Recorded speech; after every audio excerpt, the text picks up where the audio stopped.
Hey, it's Ian, and today I'm going to talk about how to put together and use the yardstake timer. Let's get started.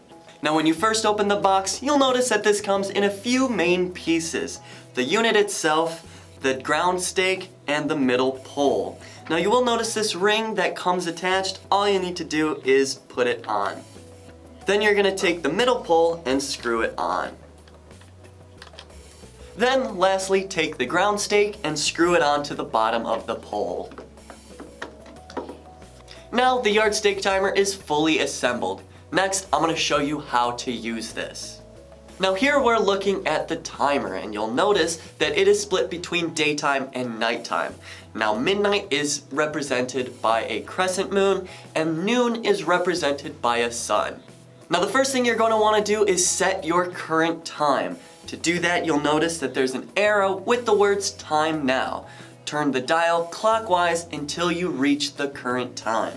For example, here you can see we're setting this to 7 p.m. Now around the perimeter of the timer, you'll notice a bunch of gray segmented buttons. When they are in the down position, that means power on. And when they're in the up position, that means power off. For example, here we're setting the timer to turn the power on from 6 p.m. to midnight. You can also set the timer to turn the power on and off at multiple times of the day. Here you can see we set the timer to turn the power on from 8 p.m. to 11 p.m. and then again at 4 a.m. to 7 a.m. Now each segment represents 30 minutes. That means there are 48 different times that the timer can turn the power on or off. Now this is great for people who have outdoor lighting and decorations. And best of all, once you set the timer, you don't have to worry about turning them on or off yourself.